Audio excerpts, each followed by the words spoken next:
Bismillahirrahmanirrahim. Assalamualaikum warahmatullahi wabarakatuh. Alhamdulillah, segala puji bagi Allah Subhanahu wa taala. Wassalatu wassalamu ala Rasulillah. Salawat dan salam kepada Rasulullah Muhammad sallallahu alaihi wasallam yang merupakan uswah dan qudwah kita. A'udzubillahi minasyaitonir rajim. Wa nunazzilu minal Qur'an ma huwa shifaa'un wa rahmatul lil mu'minin. Para pendengar Pro 1 RRI Luxmawe, para pemirsa RRI official yang dirahmati Allah Subhanahu wa taala. Insyaallah pada kesempatan berbahagia ini kita angkat materi kita adalah nama-nama Al-Qur'an dan karakteristiknya. Volume yang kedua atau bagian yang kedua. Pada kesempatan sebelumnya kita telah menyampaikan di pertemuan tausiah sore tentang nama-nama dari Al-Qur'an dan karakteristiknya. Kita sampaikan sedikit bahwa tujuan dari materi ini adalah agar kita orang mukmin, agar kita orang muslim di dalam kita berinteraksi Al-Quran, agar Al-Quran tersebut memberikan pengaruh atau manfaat serta faedah bagi kita. Maka di antara jalannya adalah kita harus mengetahui nama-nama lain dari Al-Quran. Karena setiap nama dari Al-Quran itu menggambarkan karakter Al-Quran dalam membimbing, dalam mendidik, dalam memberikan pelajaran kepada kita. Maka kita berharap dan berdoa kepada Allah semoga Al-Quran yang hadir di tengah-tengah kehidupan kita ini, kita akan menjadi pribadi yang dibimbing dan diarahkan oleh Al-Quran itu sendiri. Insya Allah kita akan melihat pada kesempatan berbahagia ini beberapa nama dari Al-Quran sekaligus memudahkan kita dalam memahami Al-Quran itu sendiri insya-Allah. Al-Quran juga disebut dengan nama Asy-Syifa atau Syifa'un. Sebagaimana ayat yang kita sampaikan tadi, wa nunazzilu minal Qur'ani ma huwa syifa'un. Jadi Al-Quran itu adalah diturunkan kepada kita itu menjadi syifa'un. Syifa'un itu apa? Syifa'un itu penyembuh. Kalau dalam bahasa Arab itu kalau dawaun itu artinya obat. Tapi kalau syifa'un itu artinya penyembuh. Maka Masya Allah, Al-Quran itu menjadi penyembuh terhadap penyakit-penyakit yang kita derita. Apakah itu penyakit yang nampak misalnya, atau itu penyakit dalam jiwa kita, atau itu termasuk penyakit kesurupan jin atau syaitan. Sehingga kita memahaminya bahwa ada yang namanya itu ruqyah syar'iyyah. Jadi ruqyah syar'iyyah itu adalah pengobatan terhadap orang-orang yang kesurupan jin itu dengan dibacakan Al-Quran. Ya, insyaallah dengan izin Allah tentunya, sebagaimana dalam sebuah hadis sahih disebutkan, dalam sebuah perjalanan ada kepala suku yang tergigit oleh binatang berbisa. Kemudian pada saat itu juga Rasulullah bersama para sahabatnya juga melewati daerah tersebut dan mereka meminta bantuan kepada Rasulullah. Maka Rasulullah pun mengirim utusan untuk meruqyah kepala suku yang digigit oleh binatang berbisa tersebut, dan kemudian dibacakan surat Al-Fatihah. Kemudian dengan izin Allah sembuh. Nah, begitu juga dalam sebuah kisah itu disebutkan ketika Malaikat Jibril turun meruqyah Rasulullah dengan dua surat, yaitu surat Al-Falaq dan surat An-Nas. Nah, ini juga menjadi dalil bahwa surat-surat ayat-ayat yang ada di dalam Al-Quran itu adalah bisa digunakan untuk meruqyah. Nah, kalau kita lihat ayat-ayat yang digunakan untuk meruqyah tersebut adalah biasanya ayat-ayat bertemakan tentang ketauhidan.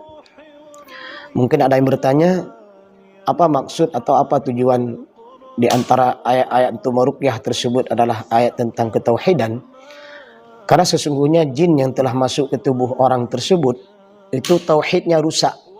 Nah, itu pemahamannya. Maka dibacakan ayat-ayat tentang ketauhidan, misalnya wa ilahukum ilahu wahid la ilaha illa huwar rahmanur rahim, atau surat Al-Ikhlas qul huwallahu ahad Allahus samad lam yalid wa lam yulad wa lam yakul lahu kufuwan ahad. Itu contohnya. Dan banyak sekali Kalau kita buka di dalam Al-Quran ayat-ayat yang berbicara tentang ketauhidan, nah ini diantara adalah ayat untuk meruqyah.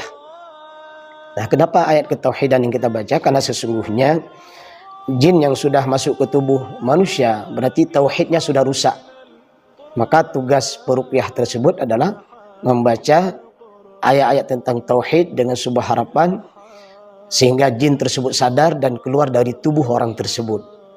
Nah, yang perlu kita ingat bahwa jin kalau masuk ke tubuh orang ketika diruqyah dengan peruqyah yang benar dan dibacakan ayat-ayat Al-Quran dan hadis-hadis Rasulullah yang benar, maka pilihan bagi jin tersebut hanya dua.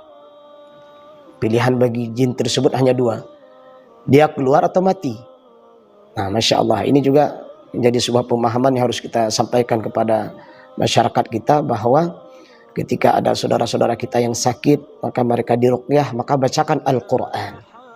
Bacalah surat Al-Fatihah. Bacalah ayat-ayat tentang ketauhidan. Kenapa? Karena insya Allah dengan izin Allah ayat yang kita baca tersebut, maka setan itu yang masuk ke dalam tubuh seseorang hanya ada dua pilihan. Kalau tidak keluar mati. Ya. Nah, ini contohnya. Atau ayat-ayat yang bertemakan tentang hari akhirat, ya, tentang neraka, misalnya tentang siksaan. Nah, itu juga cukup akan membuat jin yang masuk ke tubuh orang itu ketika dibacakan ayat-ayat tentang neraka, maka dia akan tersiksa. Dan bahkan dia bisa mati kalau tidak keluar. Nah, kalau ada yang bertanya kapan jin yang masuk ke tubuh orang tersebut akan keluar, nah ini kita tidak bisa memahaminya, tidak bisa mengetahuinya. Hanya Allah yang tahu. Tugas kita bacakan Al-Quran, bacakan hadis-hadis Rasulullah terhadap orang yang sakit, terhadap orang yang kesurupan. Maka kapan dia keluar, nah itu hanya Allah yang tahu.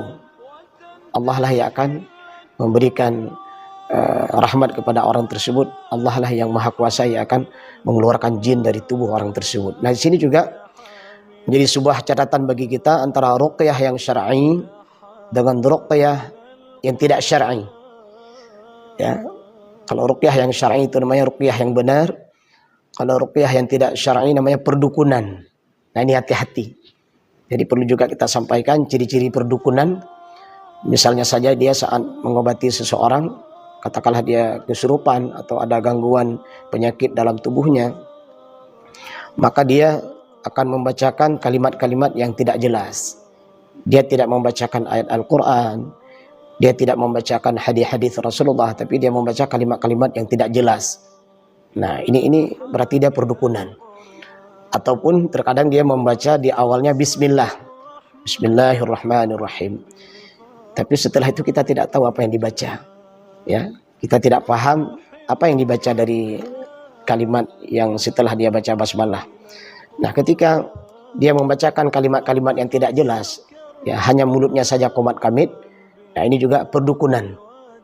Nah, termasuk ketika datang tersebut kita belum memberikan informasi apa-apa, dia sudah mengetahui kita itu sakitnya apa. Nah, ini aneh juga.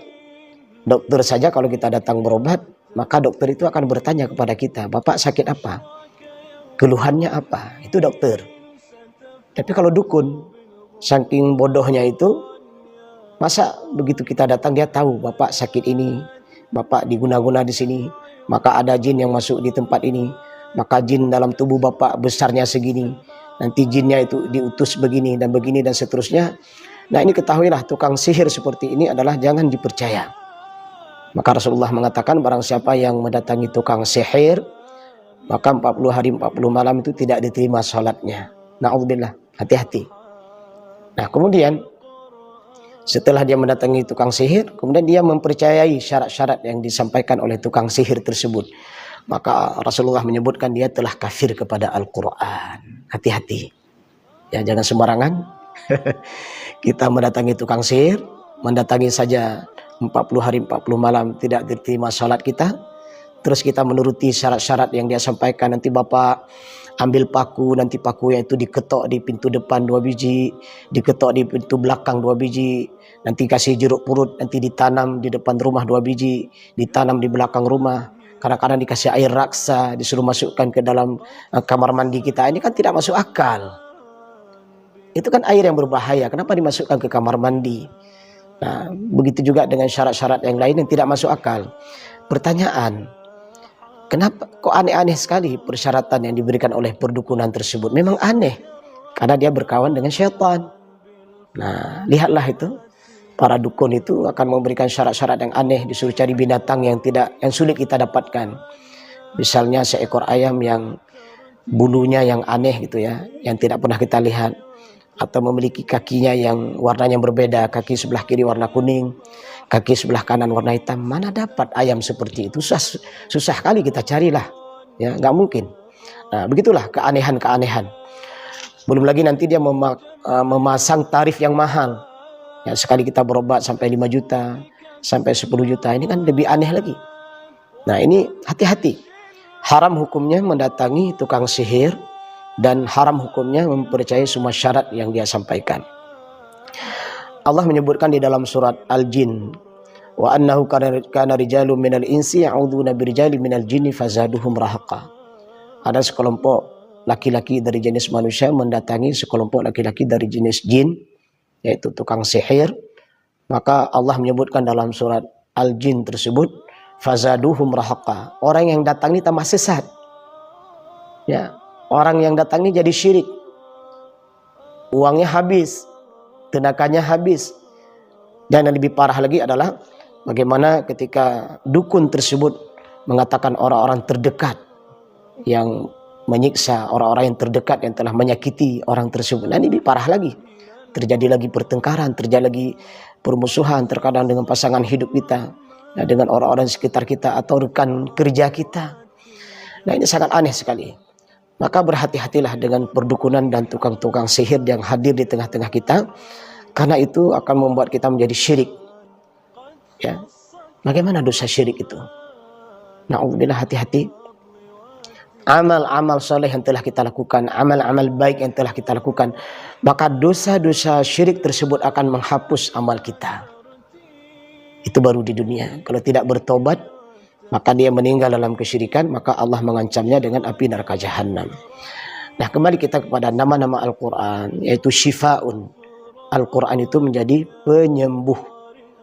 Nah, di sini kita sampaikan sedikit bagaimana kita membaca Al-Quran sebagai penyembuh. Nah, ada 2 cara. Pertama, yang namanya ruqyah mandiri. Ruqyah mandiri itu adalah kita sendiri yang meruqyah diri kita. Bagaimana caranya?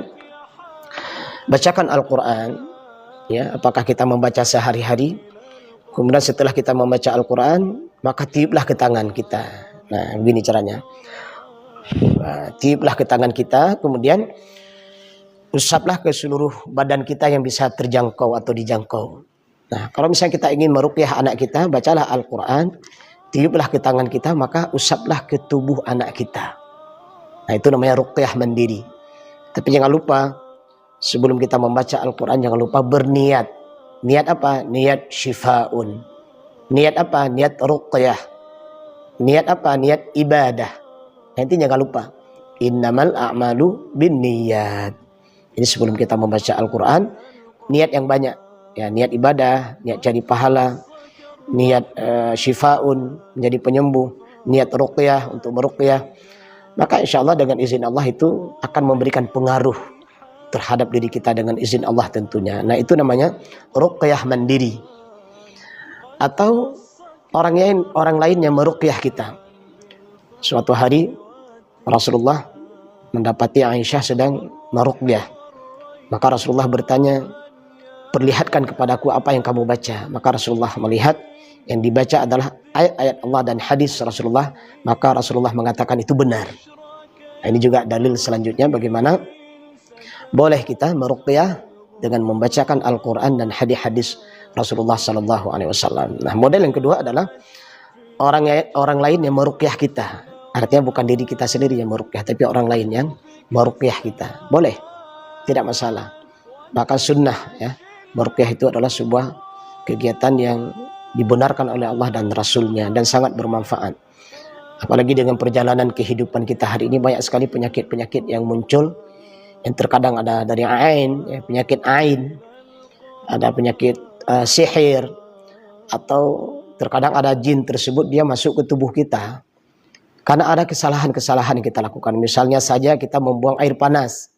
Nah, ini berhati-hati. Ya, kita kadang-kadang mencuci sesuatu kemudian ada air panas. Nah, kita buang. Nah, jangan lupa saat dibuang tersebut bacalah basmalah. Bismillahirrahmanirrahim, kemudian kita buang. Kenapa? Bisa jadi ketika kita buang tidak baca basmalah, terkena jin tersebut, maka jin tersebut masuk ke tubuh kita. Nah, apalagi melompat misalnya. Nah, saat kita melompat jangan lupa baca Bismillahirrahmanirrahim. Karena saat kita setelah melompat kita akan kembali mendarat di tanah karena kita melompat tadi. Nah, bisa saja saat kita mendarat tersebut kena jin. Ya.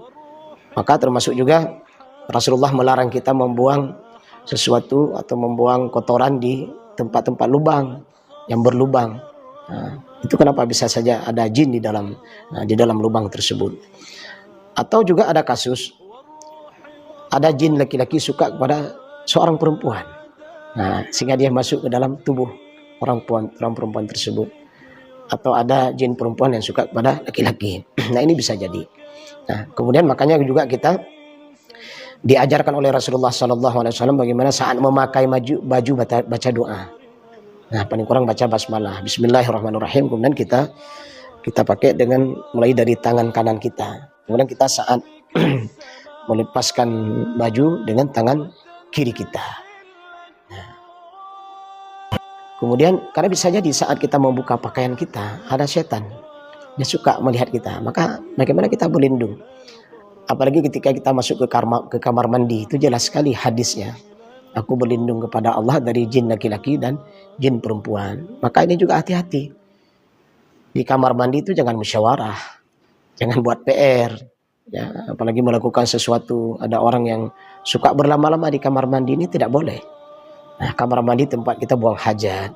Nah, selesai hajat kita segera kita keluar. Masuklah dengan tangan kiri, dengan kaki kiri sambil kita membaca doa. Keluarlah dengan kaki kanan sambil kita membaca doa. Alhamdulillah, ya, sampai akhir daripada doa tersebut. Nah, paling kurang masuk baca Alhamdulillah, nah, keluar baca Alhamdulillah, itu paling kurang. Nah, kenapa? Karena Rasulullah juga menyebutkan di dalam kamar mandi itu juga ada syaitan. Termasuk rumah-rumah yang lama tidak dihuni. Nah, ini tolong diperhatikan, ya. Rumah atau penginapan yang lama tidak dihuni, bagaimana Rasulullah mengajarkan kita bacalah surat Al-Baqarah, karena setan akan lari dari rumah atau tempat yang dibacakan Al-Baqarah. Nah, kita mungkin baru pindah rumah atau rumah tersebut lama sekali tidak dihuni, atau kita membeli rumah atau ada rumah sewa yang lama tidak dipakai. Nah, sebaiknya ketika rumah tersebut akan dipakai, maka kata Rasulullah bacalah surah Al-Baqarah. Itu ada 2 juz setengah itu. Kalau dibaca, ya, satu juz itu sekitar setengah jam lebih. Ya, 2 juz setengah itu bisa habis sekitar 2 jam atau 2 jam setengah atau sekitar itulah. Nah, itu bacalah surah Al-Baqarah. Mungkin ada gangguan di pabrik kita, ya, tempat kita bekerja, ya, bisa saja kita tidak nyaman. Bacalah surah Al-Baqarah di pabrik kita. Atau kita punya toko, merasa tidak nyaman usaha kita, bacalah surah Al-Baqarah. Jangan sampai kita mendatangi perdukunan yang salah, mendatangi tukang-tukang sihir, akhirnya sudahlah kita tidak mendapatkan obat, kita rugi lagi karena maharnya sangat tinggi, sampai 10 juta, sampai 20 juta, dibohongi kita. Sehingga terjadi penyakit kanker kantong kering. Ya, di samping penyakit yang lainnya. Na'udzubillah. Nah, ini kita bagaimana ketika Allah mengajarkan kita bahwa Al-Quran itu menjadi syifaun, ya, menjadi penyembuh dari penyakit yang kita derita. Nah, kita tambah sedikit lagi karena ini bagian daripada materi syifaun dari Al-Quran adalah hindari beberapa hal yang menyebabkan setan bisa masuk ke tubuh kita. Dalam banyak hadis atau kamakal, dalam penjelasan para ulama disebutkan adalah saat seseorang itu kondisi marah. Nah, itu disebutkan dalam hadis itu, maka setan akan mempermainkan orang marah itu seperti kita menyepak bola, jadi begitu mudahnya. Maka saat marah segera istighfar, kemudian segera ambil wudu, ya, kemudian segera pindah dari tempat tersebut. Jadi kalau kita mungkin marah dalam keluarga kita, ya jangan di rumah, pindah keluar. Kalau kita marah dengan karyawan kita, jangan lagi di situ, pindah keluar sedikit atau berjalan ke arah lain. Kenapa? Karena di area kita marah tersebut itu banyak syaitannya. Jadi pindah dari tempat tersebut, ambil wudu, sholat 2 rakaat. Nah, kemudian turunkan nada suara kita. Nah, kenapa? Karena ketahuilah orang-orang yang pemarah itu akan menyebabkan syaitan bisa masuk. Tapi kalau ada sebabnya boleh marah, misalnya Al-Quran dihina, ya, hukum diinjak-injak, kemudian tidak ada lagi keadilan, kemudian banyak kejahatan dan kemungkaran. Nah, ini sudah sewajarnya seorang muslim itu harus berjihad untuk melawan kemungkaran tersebut.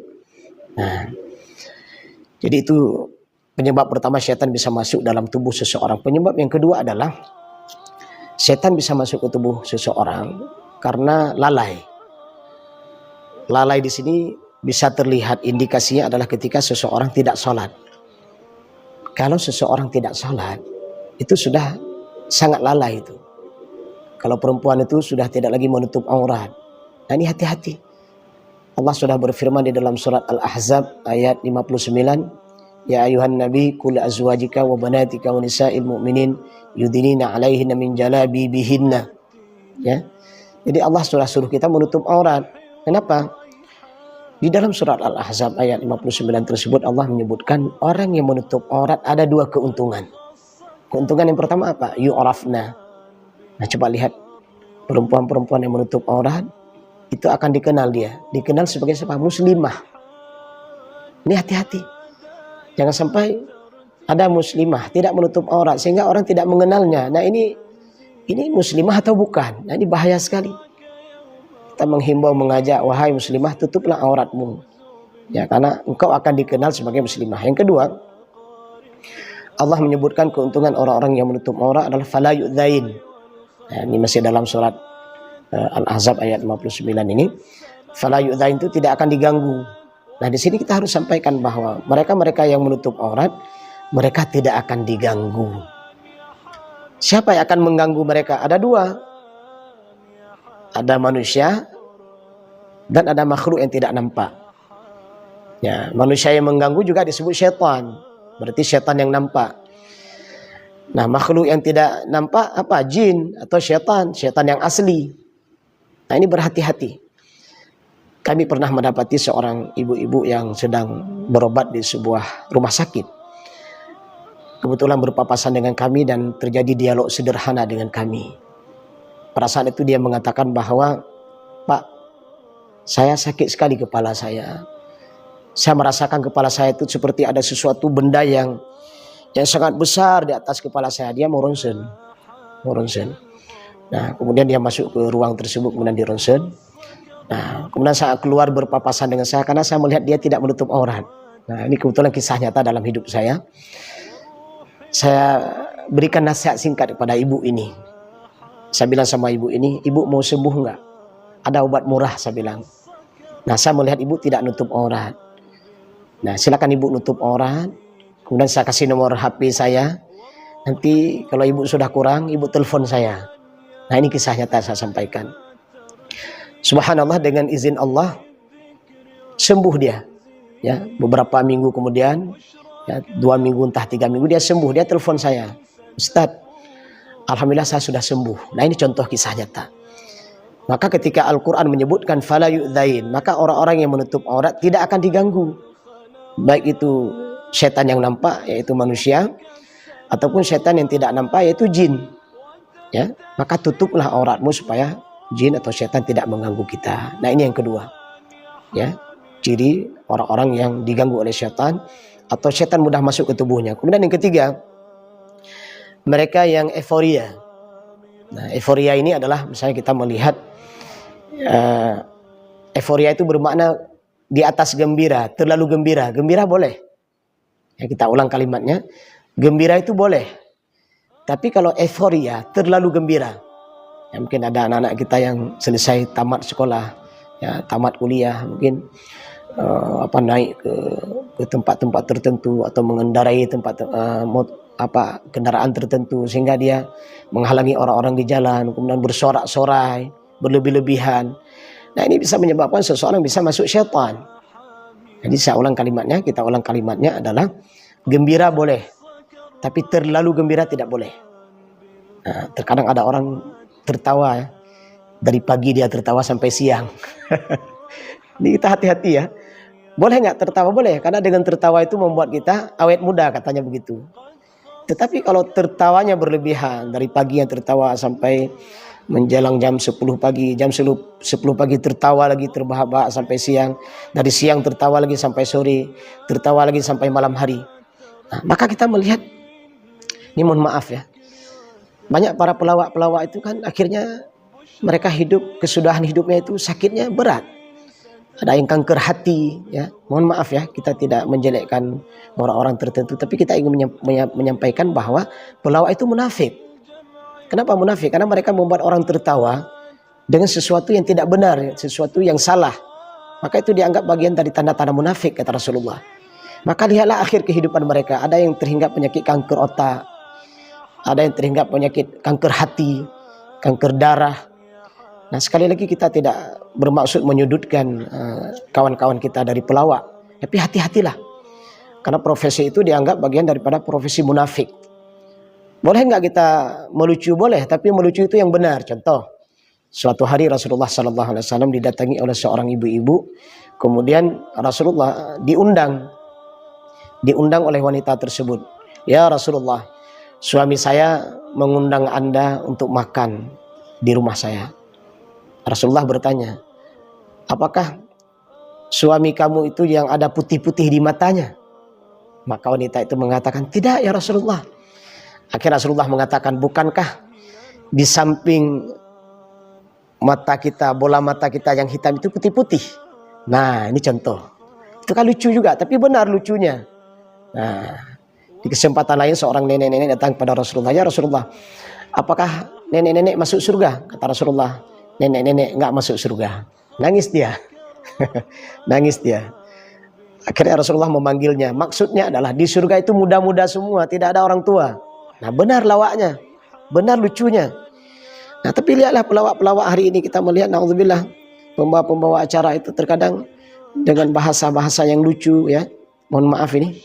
Dengan bahasa-bahasa lucu yang akhirnya apa, membuat orang tertawa berlama-lama. Akhirnya lucu yang dia buat itu karena berlebihan, ya berlebihan dibuat-buat, akhirnya Allah tidak suka kepada hamba tersebut. Maka di akhir hidup mereka yang naudzubillah ya, semoga kita berdoa sebenarnya semoga mereka dapat hidayah.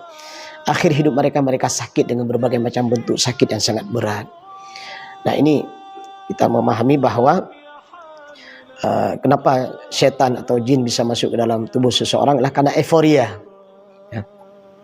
Terlalu bahagia, terlalu gembira. Atau ada definisi lain, silakan dilihat nantinya. Euforia atau gembira berlebihan, itu setan bisa masuk ke dalam tubuh orang tersebut. Kemudian yang keempat adalah, atau yang terakhir, apa penyebab seseorang bisa masuk setan? Karena dia adalah penakut, atau bahkan di bawah takut, namanya down.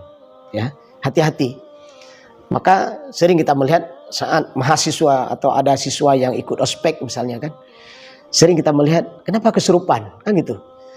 Nah, misalnya oleh mentornya itu dikasih kacang hijau ada 500 biji, disuruh hitung 1 menit, siapa nggak takut? Kalau kita balik kita suruh hitung sama mentor tersebut, dia mungkin juga nggak sanggup menghitungnya. Kacang hijau, biji kacang hijau 200 biji disuruh hitung 1 menit atau setengah menit, ini kan membuat down. Atau disuruh masuk ke dalam got, disuruh lari dalam got, atau disuruh putar-putar, atau sesuatu yang disuruh yang membuat siswa atau mahasiswa tersebut menjadi tertekan karena diintimidasi. Nah, ini bisa kesurupan. Dan seorang atasan yang terus mengintimidasi, kalau bahasa sekarang mungkin bully ya, atau perundungan atau apapun bentuknya, itu kalau berlebihan ya, kalau terlalu berat itu bisa membuat orang yang kena dibully tersebut itu bisa kesurupan. Saya pernah meruqyah seorang aparat keamanan. Nah, ini cerita sederhana kita sampaikan juga di sini menjadi pelajaran buat kita bagi komandan tentunya. Nah, hati-hati nanti kalau memberikan perintah kepada anak buah. Ya. Jadi anak buah ini disuruh lari keliling lapangan 10 kali. Dia hanya sanggup 8 kali. Ditendang pula dia. Lari lagi. 2 kali lagi, lari dia. Ternyata selesai dia berkeliling lapangan 9 kali. Nah, terakhir dia nggak sanggup lagi, ditendang lagi. Lari kau, larilah. satu kali lagi. Nah disitulah akhirnya kesurupan. Nah kesurupan, kebetulan waktu itu saya pula yang meruqyah, alhamdulillah saya diberikan kesempatan untuk meruqyah. Nah saya tanya apa penyebabnya sampai dia seorang prajurit ini kesurupan. Nah dia ada tes fisik untuk lari 10 kali lapangan keliling. Nah, saya tanya mana komandannya, ini komandannya. Saya bilang kok sama komandan tersebut, silakan Pak Komandan bisikkan ke telinga anak buah Anda bahwa Anda sudah memaafkannya. Nah ini silakan nanti dipraktekkan. Ada beberapa kasus yang kita tangani. Alhamdulillah ketika komandannya itu membisikkan kalimat, saya sudah memaafkan Muna. Nah kalimat ini ternyata menjadi kalimat ruqyah. Akhirnya prajuritnya itu sadar, hilang dari kesurupannya. Nah sama juga dengan kasus seorang anak yang durhaka kepada orang tua. Akhirnya dia kesurupan. Nah saat kesurupan, maka kita sampaikan kepada orang tuanya, Bu, apakah ibu akan memaafkan anak ibu? Kata ibu tersebut, saya tidak akan memaafkannya. Maka saya sampaikan kepada ibu tersebut, apakah ibu akan tega melihat anak Anda kesurupan seperti ini? Katanya, insya Allah saya maafkan. Kalau maafkan, tolong bisikkan ke telinga anak ibu yang lagi kesurupan tersebut bahwa ibu memaafkannya. Nah saat ibu tersebut membisikkan kalimat, Umi memaafkan Muna. Nah saat kalimat itu diucapkan, maka sembuh dia dari kesurupan 50%. Saya bilang, ucapkan lagi kalimat ibu memaafkan kepada anak ibu. Dia ucapkan lagi, saya memaafkan Muna. Akhirnya 80% sembuh. Setelah dalam kondisi sadar, sudah 80% sembuh, maka anak ini kita arahkan, tolong jabat tangan mamamu dan kamu minta maaf. Nah setelah dia minta maaf, alhamdulillah 100% sembuh. Nah ini kisah nyata bahwa durhaka kepada orang tua itu siksaannya langsung. Nah ini kita ingatkan ya, wahai para anak-anak ya, Ananda, Anda masih punya orang tua, jangan durhaka sama orang tua. Karena durhaka kepada orang tua itu siksaannya langsung. Nah ini kisah nyata saya sampaikan yang saya alami.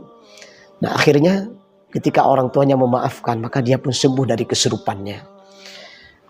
Para pendengar Perusahaan RRI Lusmawe, para pemirsa RRI Official yang dirahmati Allah Subhanahu Wa Taala, kembali kepada Al-Quran. Al-Quran itu syifaun. Al-Quran itu penyembuh. Adakala kondisi keadaan kita resah, gelisah, apalagi kita yang hidup di akhir zaman. Ya, kita datang ke dokter. Nah, dokter pun mengatakan, Anda sehat. Obat apa yang harus saya berikan kepada Anda? Anda sehat. Memang tidak sakit. Ya, tidak sakit. Nah, kembalilah kepada Al-Quran. Ambillah wudu. Bacalah Al-Quran. Resapi maknanya yang kita baca. Berdoalah kepada Allah agar ayat yang kita baca itu menjadi pengaruh, penyembuh pada diri kita. Maka insya Allah Al-Quran akan mampu menyembuhkan kegelisahan kita. Dalam sebuah hadis disebutkan Rasulullah SAW bersabda, "Oh kamakal."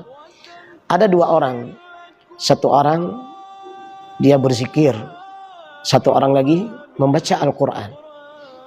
Maka Rasulullah menyebutkan orang yang berzikir itu baik, tetapi orang yang membaca Al-Quran itu dia akan diberikan lebih kepadanya. Nah, hadis ini memberikan pelajaran kepada kita. Di saat kita banyak hajat, di saat kita banyak permintaan, apa harus kita lakukan? Ambillah mushaf Al-Quran, kemudian bacalah Al-Quran. Insya Allah Allah akan memenuhi hajat-hajat kita. Ini hadisnya sahih. Ya. Jadi terkadang kalau kita meminta kepada manusia, belum tentu manusia akan memberi. Tapi bacalah Al-Quran, mintalah kepada Allah Subhanahu Wa Taala. Allah akan memberi hajat-hajat kita. Allah akan memberi harapan-harapan kita yang terbaik.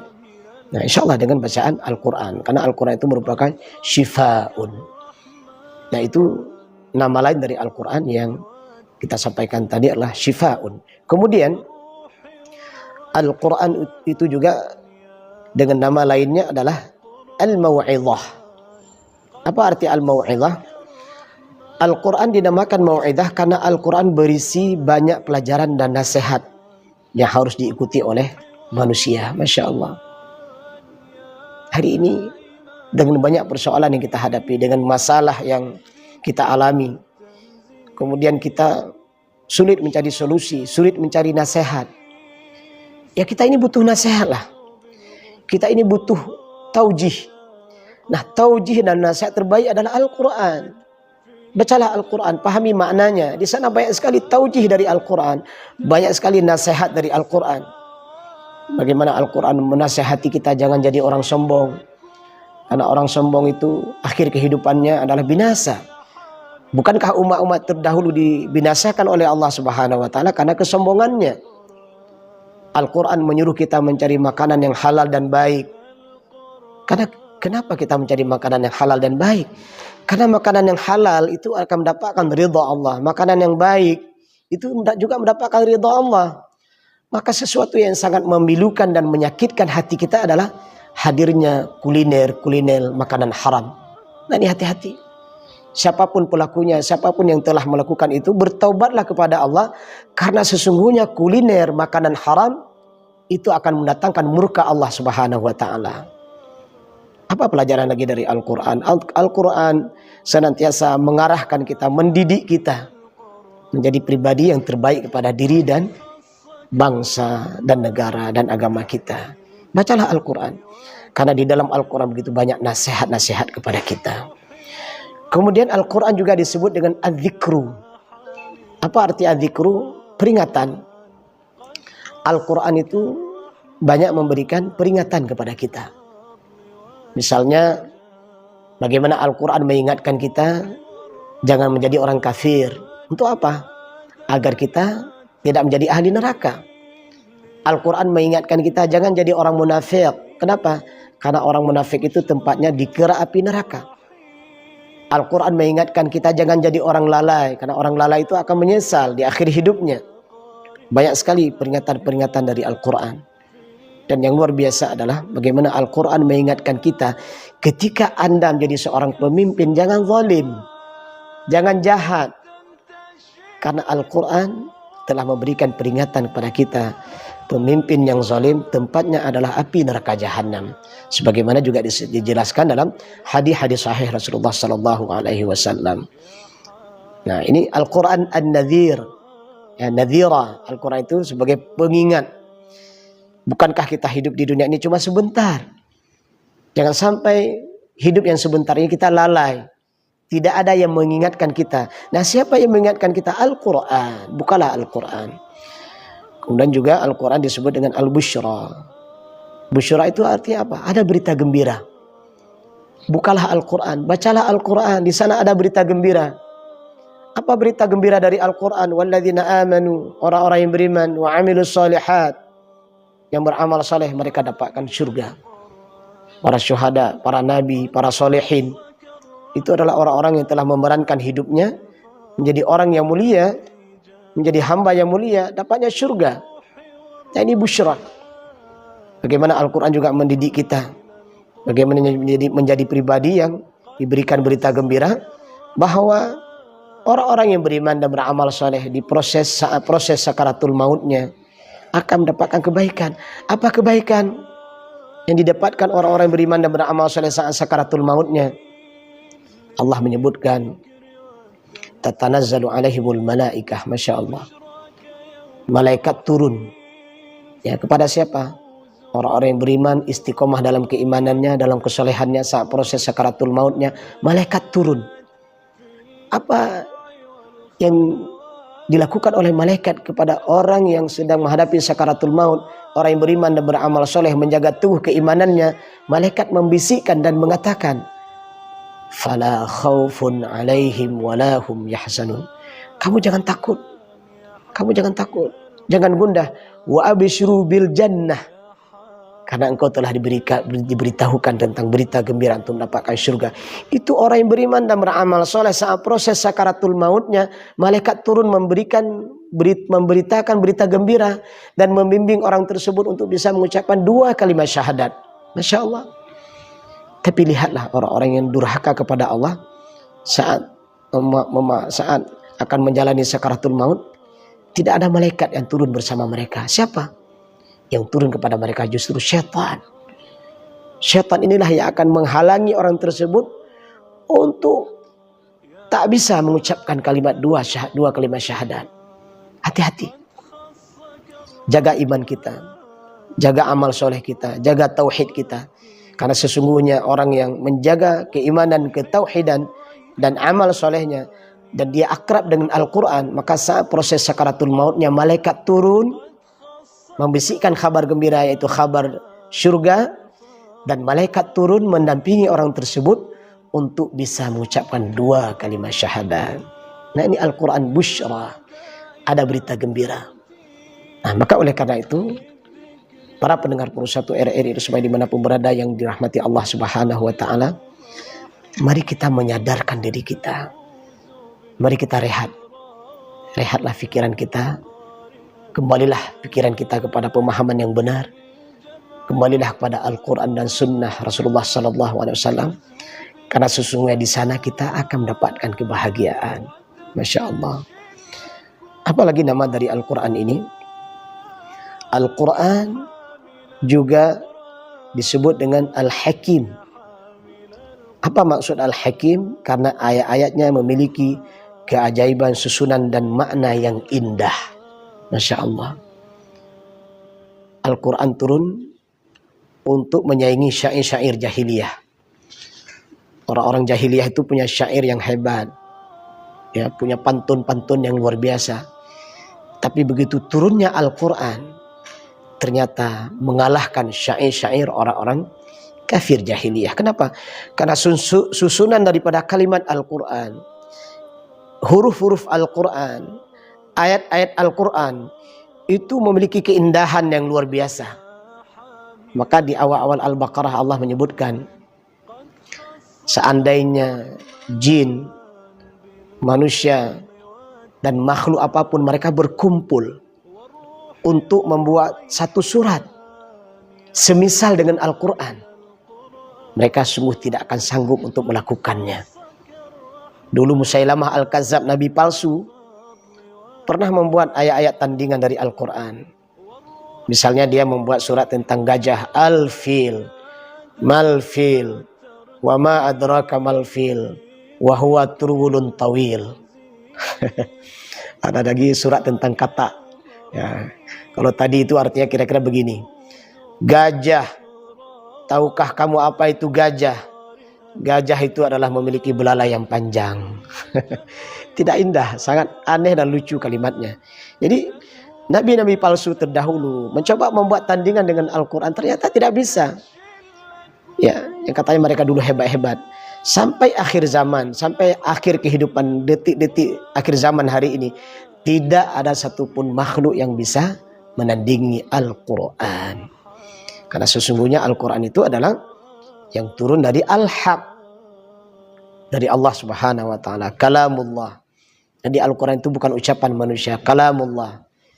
Allah yang maha mulia, yang telah menurunkan Al-Quran. Kepada siapa? Kepada nabinya yang mulia, Nabi Muhammad SAW. Diturunkan oleh malaikat yang mulia. Siapa? Malaikat Jibril. Kemudian diturunkan kepada sahabatnya, disampaikan kepada sahabatnya yang mulia, yaitu sahabat-sahabat Rasulullah. Kemudian para sahabat Rasulullah itu menyampaikan kepada tabi'in. Kemudian tabi'in menyampaikan kepada para ulama, yaitu ulama yang mulia. Kemudian sampailah Al-Quran yang mulia kepada kita hari ini. Maka mulialah orang-orang yang mau dan akrab dengan Al-Quran. Masya Allah. Tidak ada yang kita cari kecuali kemuliaan dari Allah. Maka bagaimana? Muliakan Al-Quran. Akrablah dengan Al-Quran. Pahami Al-Quran. Bagaimana cara memahami Al-Quran? Salah satunya adalah seperti tema yang kita angkat pada hari ini adalah dengan mengetahui nama-nama lain dari Al-Quran. Nah, Al-Hakim yang mengandung makna adalah Al-Quran adalah memiliki susunan kata, susunan kalimat yang sangat indah dan hujjahnya sangat tinggi dan indah untuk difahami. Kemudian Al-Quran juga dinamakan Al-Muhaimin, menjadi saksi atas kitab-kitab samawi terdahulu. Maka Al-Quran itu diturunkan adalah untuk melengkapi. Maka begitu turunnya Al-Quran, maka seluruh kitab-kitab terdahulu itu tidak berlaku lagi. Nah, ini harus difahami. Dulu ada kitab Taurat, Injil, Zabur, ya. Yang kita tahu bahwa semua kitab itu adalah menyeru kepada menyembah Allah. Tapi setelah turunnya Al-Quran, maka seluruh isi kitab terdahulu itu sudah termaktub di dalam Al-Quran. Jadi kita tidak lagi memakai Zabur, ya, tidak lagi memakai Taurat, tidak lagi memakai Injil. Ya, karena itu kitab-kitab yang telah diperuntukkan kepada umat terdahulu. Nah, begitu turun Al-Quran, itu rahmatan lil alamin, akan menjadi petunjuk bagi semua umat. Cuman masalahnya adalah apakah kita bisa mengambil petunjuk dari Al-Quran? Sudah kita sampaikan pada pertemuan yang sebelumnya. Siapa yang akan mendapatkan petunjuk dari Al-Quran? Yang beriman, ya, kemudian mengamalkan Al-Quran, menyampaikan Al-Quran, insya Allah dia akan mendapatkan petunjuk dari Al-Quran. Tetapi orang-orang kafir, orang-orang munafik, orang-orang sombong, itu tidak akan bisa Al-Quran itu menjadi petunjuk dan pembimbingnya. Nah, Al-Hakim, Al-Quran itu memiliki hujjah yang cukup luar biasa. Al-Quran itu akan membimbing seseorang dengan kalimat-kalimat yang luar biasa. Cobalah silahkan kita membaca Al-Quran. Ya, Al-Quran itu akan mampu memperbaiki, akan mampu mewarnai. Kenapa? Karena hujjahnya itu Al-Hakim, sangat bijaksana. Kalau hakimnya bijaksana itu kan banyak kemakmuran. Nah, ini kalau kita artikan lebih luas. Al-Quran nama lainnya adalah Al-Hakim. Kalau Al-Hakim itu adalah hakim yang bijaksana, maka semua rakyat itu akan makmur, semua rakyat itu akan bahagia. Begitulah kalau boleh kita sampaikan lebih luas lagi. Maka ketika Rasulullah SAW membacakan Al-Quran, kemudian Abu Jahal dia sembunyi-sembunyi, ya. Abu Lahab sembunyi-sembunyi di balik, ya, di balik sebuah tempat, mendengar sayup-sayup Al-Quran dibaca oleh Rasulullah SAW. Dan pada saat itu Abu Jahal mengatakan, wah, luar biasa Al-Quran ini, takjub kita, heran dia. Nah, tetapi kemudian ketika Abu Jahal dan Abu Lahab ini kembali kepada kaumnya, dia kembali ingkar. Tapi kita ingin sampaikan bahwa Al-Quran itu sangat luar biasa. Dan bahkan jin pun diabadikan di dalam Al-Quran itu, inna sami'na Qur'anan ajaba. Jin saja makhluk, ya, makhluk yang lain selain kita itu makhluk gaib, jin saja itu mengatakan bahwa Al-Quran itu adalah sesuatu yang sangat luar biasa, ajaban, takjub. Nah, maka oleh karena itu para pemirsa RRI Official, para pendengar Bersatu RRI semua dimanapun berada, dirahmati Allah Subhanahu Wa Taala, Al-Quran adalah Al-Hakim, Al-Quran adalah Al-Muhaimin. Nah, mari kita lihat kembali nama lain daripada Al-Quran ini. Al-Quran juga adalah Al-Habl, Al-Hablu, ya, nama lain dari Al-Quran. Apa maksud daripada Al-Hablu? Al-Quran merupakan tali, karena bagi yang berpegang teguh kepadanya mendapatkan petunjuk dan masuk surga. Al-Habl, nama lain dari Al-Quran. Al-Quran itu tali yang akan merangkul. Al-Quran itu tali yang akan menarik siapa saja yang mau berpegang dengan Al-Quran. Nah, dia akan ditarik. Kemana ditarik? Ke surga. Subhanallah. Rindu rasanya sebagai seorang pribadi kita yang dekat dengan Al-Quran. Kenapa? Al-Quran akan menarik pribadi kita ke surga. Rindu kita dalam sebuah keluarga, keluarga yang akrab dengan Al-Quran. Kenapa? Al-Quran itu akan menarik keluarga tersebut ke surga. Para ahli bisnis, arsitektur, siapapun Anda, dekatlah dengan Al-Quran. Karena Al-Quran itu akan menarik Anda ke surga. Subhanallah, apalagi seorang pemimpin yang akrab dengan Al-Quran. Di ruang kerjanya dia senantiasa membaca Al-Quran. Masya Allah. Kita merindukan pemimpin yang seperti ini. Di ruang kerjanya dia itu membuka mushaf Al-Quran. Dia memahami Al-Quran. Bahkan dia mengamalkan Al-Quran.